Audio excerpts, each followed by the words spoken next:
Hello and welcome to, I'm not quite sure what I'm calling this video, but a day in the life, maybe, possibly. So it's the 1st of June and my name's Becca, if you don't know me, and you're very welcome to my little cottage style garden in West Wales. Don't live in a cottage, live in a 1960s bungalow, but the cottage garden style is sort of a mixture of flowers and herbs and vegetables and all jumbled in together, and it's very lovely. So I just thought I would show you what's going on in the garden, and also I've got to go and do the bees. So I normally don't show you the bees because it's quite difficult to film and do the bees, but I'm going to try and do a little bit. So yeah, I've got a few jobs to do, got to do the mowing, and I've got to finish harvesting the garlic. So see you in a moment.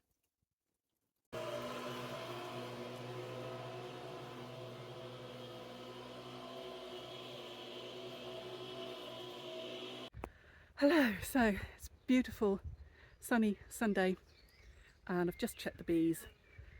They're really slow to build up, but they've got stores and they are laying, or the queens are laying, so you know, that's good. Anyway, not quite ready to swarm, so not quite ready to split. Check them again in 5 or 6 days. I mean, it really depends what the weather does. Anyway, so I have filmed a little bit. I mean, there's not a lot of footage, and really I think I need a GoPro sort of actually on me if I'm going to film them properly, rather than trying to hold the phone and hold the frames and things. Anyway, so next bit, if you don't like bees, then there's going to be a bit of bees, and yeah, so you might want to fast forward this bit. Anyway, see you in a mo.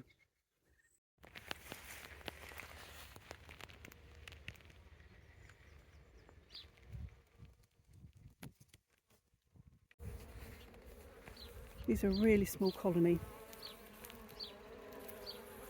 As you can see, they're very lovely bees. I can normally spot queens, so I'm just going to gently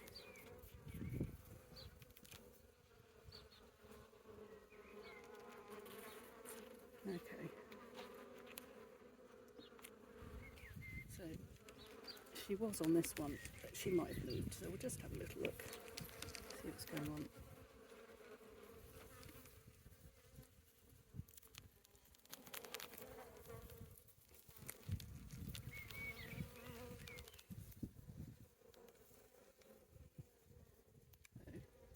She's not on that one, and I think I'll just leave that there.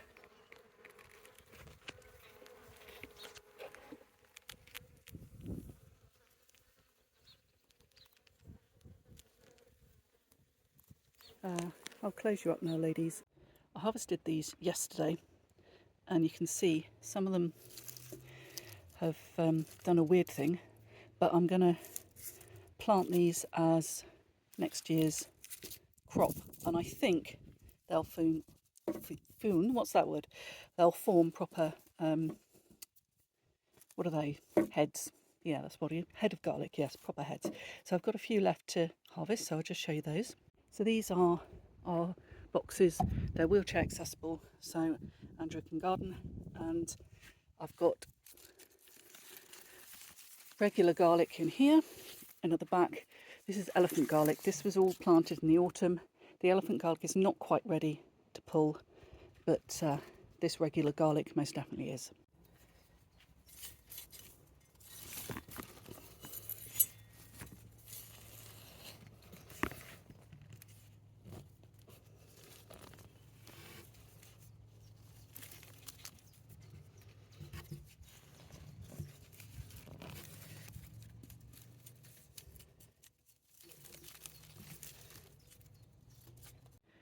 Yeah, so I'm going to let that garlic dry in the sunshine, and then it should store really well for, oh, you know, a good few months. I mean, I think probably we'll use it all before it's spoilt.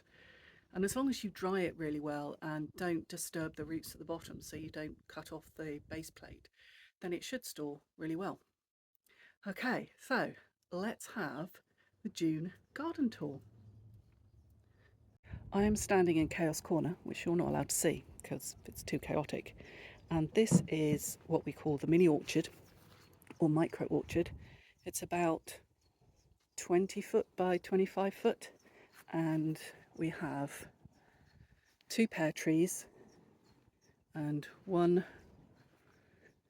2, 3 apple trees, and then a plum tree and a green gage. And the only fruit we're going to get this year is going to be apples. But some years we have real bumper crops and other years we don't. So in there, that's a Bramley seedling.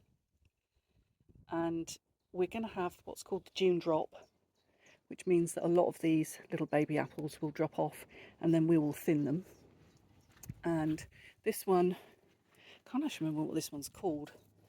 I should I should have looked it up before I started this, shouldn't I? Anyway, so again, we won't keep all these apples, we'll just keep the really good ones and they'll grow on. And this is really nice. This is a russet of some description that I can't remember. And then this is a Swedish one, Katie. I think that's what it's called. But the pears, this is pear Beth, and this has done really well for us. And in our last garden, it was really, really good. But pears don't particularly like a seaside aspect, which obviously is what we've got here. So, okay, we've got things ready to go out and more garlic drying. Right, okay, so we have got leeks that need to go out, courgettes that are hardening off, squashes that are desperate to be planted out, but now the garlic's come out, we should be able to plant those, sunflowers that need to go out, and then this is a mixture of broad beans, in the back there climbing French beans that are being slugged. I am putting down coffee grounds. I don't use slug pellets. Even the pet friendly slug pellets are poisonous, and knowing what my dog is like, she would probably eat them. She's contemplating trying to eat a bumblebee at the moment. So what else have we got here? Oh, a few cuttings. They just about survived the winter. And then round here, now these have been really spectacular.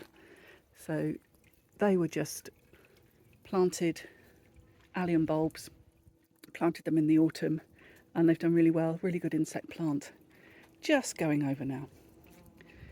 So, and the final thing, we'll spin round and have a look at the other border. So you quite often see this border when I'm filming other things, and it's a very sunny border, but we're now in the afternoon, so the sun's starting to go, and we have got some sea campion. So this is golden oregano, and in there is a Michaelmas daisy that is being slugged. And we've had some really lovely lupins just going over. They have been a bit attacked by lupin aphid, so today I made up some homemade aphid spray, which you just make up with a detergent. It's like very dilute detergent, but it's got to be detergent that's made from vegetable oil, not from mineral oil. So, you know, don't do your fairy liquid, it's got to be something like Ecover. Then this is the very glorious and very full of fruit loganberry, and there's one that's starting to think about ripening up there,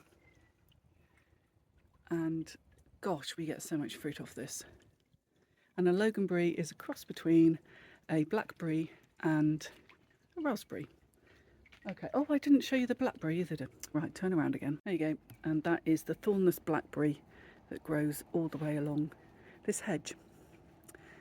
And not that you can see it because the hedge has grown up, but in the winter, my view from my kitchen when I'm preparing, I can just about see the mountain. I don't think you're going to be able to see it. No, you won't. But I can just about see Dinas Mountain when I'm doing my washing up. Okay, so that is the little back garden. Didn't stop at the pond. Okay, so the pond was leaking, so we put a new liner in, and obviously you can still see the edges, but they are slowly disappearing. And then we've got some mint. Always grow your mint in a bucket, otherwise it will take over your entire garden. And we've had some lovely flowers and a few more to come, and I'm going to get some more pond plants the next time I go to the garden centre. Okay, so this is our bank. So we're set down off the road, and this bank is very, very sunny at certain times of the day, but you do get some quite deep shade in the afternoon, which can be quite nice when it's very hot. But it does mean that we've got a dry, shady soil, which is quite difficult.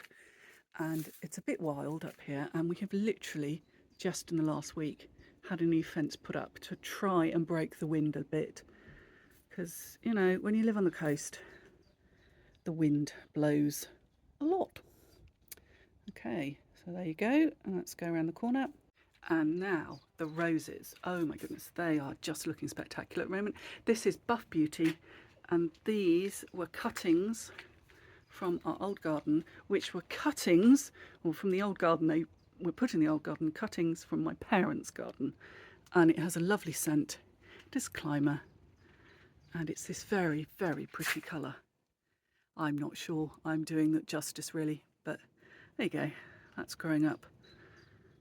Two of the pergolas, and a little bit further along we've got another rose, and this is a David Austin rose, Teasing Georgia, and that was a housewarming present from my parents, who are Mad King gardeners, in case you haven't realised that.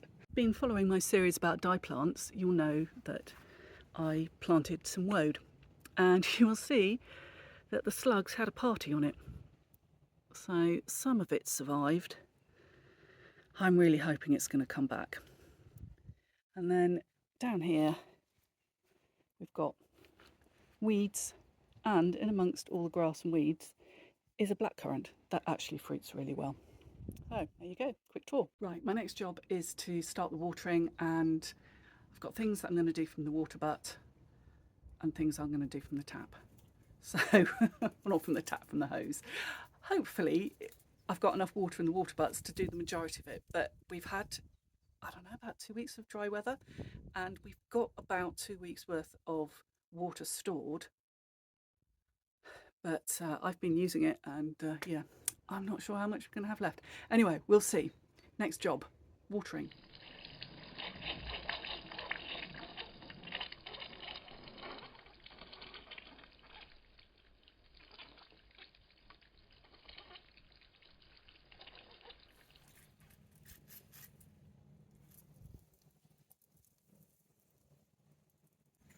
I know how much you like to come on a walk, so I thought we would end the video out walking. And we haven't come very far, we've just come up above the houses. There's a little footpath, and yeah, I'll just show you where we are. We come here quite a lot actually, so you might well recognise it. Anyway, I'll turn the camera around. Since we were here last, the council have been up and just trimmed the path a bit, which is quite good, because I'm actually walking in my flip-flops. Now, I can't remember if people in America call flip-flops flip-flops or if they call them something else, and I'm pretty sure that people in Australia and New Zealand call flip-flops thongs. Of course, in the UK, thongs are a type of underwear. So I am not walking in my underwear, I'm walking in my flip-flops or thongs, okay, which, you know, maybe not the most sensible thing to walk in when the ground's a bit uneven, but it was just too hot for boots, and I don't really have anything that is a halfway house. I have to think about that. Anyway, so there you go. As you can see, it's a bit clearer than the last time we were here. There's the sea, Fishguard Bay. And I can't actually see that from the house, but I was going to try and show you the mountain, but now that the trees have got leaves on, you can't see it. It's behind those trees. Anyway, it is all looking very green and lush, as it does this time of the year. Come middle of July, it'll be a lot browner, and we'll be worrying about gorse fires. But at the moment, it is not a worry. The bracken is looking very lovely. Right, next bit of the walk. I have to concentrate because it's a bit uneven. I really love this little gateway, and you can probably hear all the little streams. There are streams that run off the land. There you go. Oh no, there's a dog's head. Get out of the way, dog. So all these little streams just run down the side of the hill, because we're not really on the mountain here. There you go. And then there's this little gateway, which I really love, all sort of covered in ivy. And then we are nearly out back into the sunshine, and we go out into the farmer's field, which I will show you in a minute. Okay, right, now we're in the dappled shade, so I can talk to you for a little bit. And really it's a bit crazy making another video straight after I've just made one, but you know, sometimes it's just the spirit moves you and you have to. So I've been thinking a lot about gratitude and how grateful I am to have had an extra 9 years with the love of my life, because it is 9 years ago that Andrew suffered his brain injury. He had an aneurysm that ruptured, causing a bleed to the brain. I'm not telling you anything that he is not happy for me to share. He has other aneurysms that are not burst, which means that he just has to be a little bit careful, because potentially, you know, if another one bursts, that, you know, that potentially could be it. But you can't look at life that way. You just must get on and be positive and move forward, because the worst doesn't always happen. Quite often it doesn't happen. Sometimes the best happens. So we love our life here, and we love our simple life. And we had all these plans, and we were looking back at photos from 9 years ago, and I think they came up on Facebook, and Andrew was kind of going, ha, ha, ha, look at you clambering about in charcoal. And somewhere there is a picture of me literally clambering about in charcoal, because we used to make barbecue charcoal in a big kiln. And yeah, and we were looking at our old stall, and it was kind of nice to look back. And we had all those plans that we were going to have this bigger plot of land, and we're going to build somewhere, you know, kind of like do the whole small holding thing. So in the US, probably when I say small holding, think homesteading. But instead of which, we live in a sort of 600 square foot 1960s semi-detached bungalow that was originally built as a holiday chalet, and we have quite a small garden. So I don't know, back garden's about 30 by 30, front garden's about sort of 40 by 30, and so that's feet, not meters. And yeah, so what we do is we try and still live that life that we wanted to live, the outdoor life, and we're making our own food, but we've just altered it a bit, and we've just sort of said, okay, so what's possible in the space that we've got and the limitations we have, and let's live our best life. So I guess I want to say, live your best life. Is that a bit corny? Maybe it's a bit corny, but yeah, life throws us curveballs all the time, and we just have to try our very hardest to see the bright side of it, because it would be so easy just not to, because it can be really hard. So one of the things that helps me see the bright side is coming on a walk like this, and I'm just going to turn you around again, and we'll go on a little bit further. And here we are, back out into the evening sunshine. And I have seen other YouTube videos where Americans are always amazed that our footpaths run across and through and around farmers' fields. And they are ancient rights of way. And a lot of this land would have been common land before the Enclosures Acts. So we have this kind of, yeah, this network of paths that anyone can walk. You must obviously respect the farmer's property, but as long as you respect the farmer's property, don't do crazy things, then you can walk along them. And we're going to turn around, but you can actually go on a bit further and do a loop. But the loop's on the road and Millie likes running through the woods. So we'll turn around in a minute. Yeah, so what was I saying about, making the best of things. And I mean, we were very lucky. We rented some land and we kind of almost lived our dream. No, we lived a pretty good life actually. You know, we had our small farming business and we did some amazing things and I'm so glad we did them.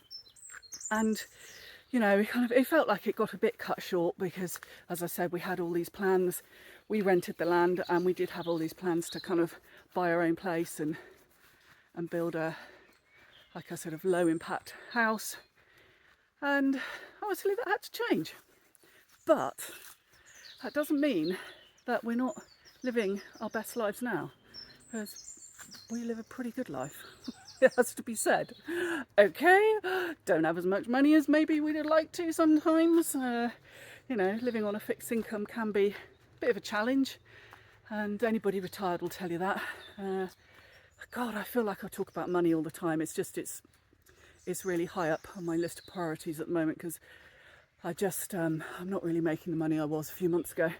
And yeah, I am doing something about it, but yeah, you know, I'm not going to starve or anything. It's just, I want some craft supplies and I can't afford them, okay? Let's be honest about it. Anyway, so I am going to say goodbye and I will see you maybe looking over there because the dogs run off over there. I will see you in a few days' time, I expect. And definitely at the end of the week with the Fun with Handspun podcast, which I think it's vaguely called that. Anyway, have a fabulous rest of the week and I might see you later in the week, but I'll definitely see you at the end of the week. Bye for now.